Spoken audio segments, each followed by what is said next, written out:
Hi, are you wanting to open up your home daycare and you're wondering what are the requirements for opening up a home daycare here in Alabama? Guess what? In this video, I am going to spill all of the tea. I'm going to share with you the requirements for opening up your very own home daycare here in Alabama.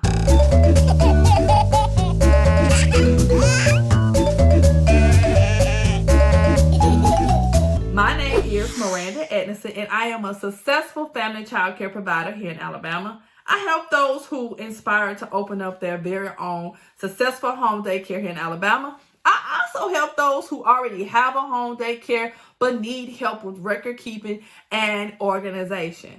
Now, let's go ahead and get to those requirements, okay? So one of the first things that you have to do when it comes to your home daycare is reach out to the zoning department in the city that you live in and get written approval to serve children in your home. Now, if you are renting your location, you would need to get approval from your landlord.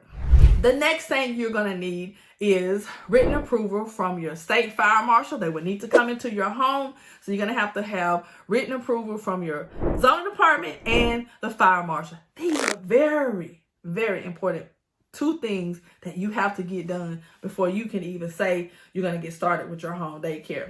The next thing that you're going to need to do is go to www.dhr.alabama.gov and obtain the standards for family group daycare homes and night care homes. Go ahead and go to that website and get your standards. In the standards, you want to become familiar with everything in the standards. You want to become familiar with everything because you will need to submit a copy of the written statement of rules and policy for your home. And your rules and policy must come into alignment with the state of Alabama and their standards. It has to come into alignment and agreement. The next thing that you're going to need is a copy of your home emergency and response plan. What does that consist of? I'm glad you asked. Let's go ahead and get to it. Now, what you're going to need for your emergency response plan is you're going to need to have a plan for thunderstorms, a plan for flash flooding, winter storm, a plan for, in the state of Alabama, an earthquake. Yes.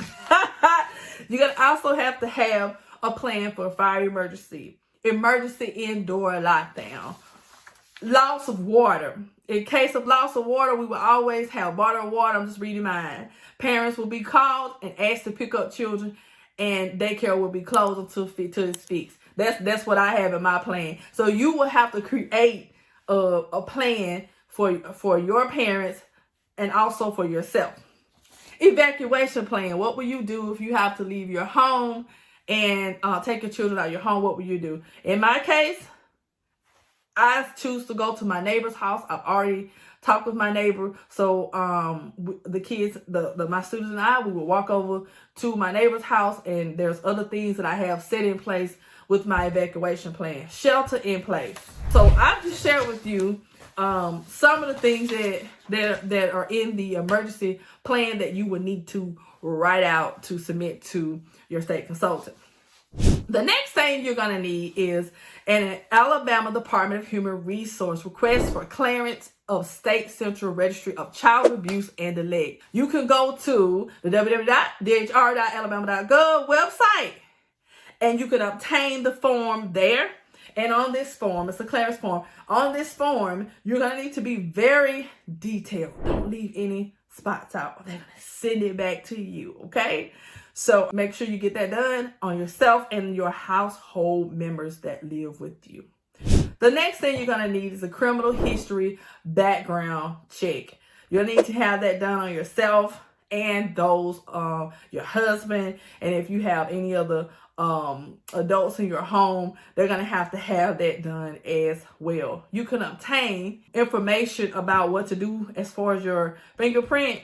It has guidelines for that. You could go to, once again, www.dhr.alabama.gov. All right. You will also need a physical and a TB skin test.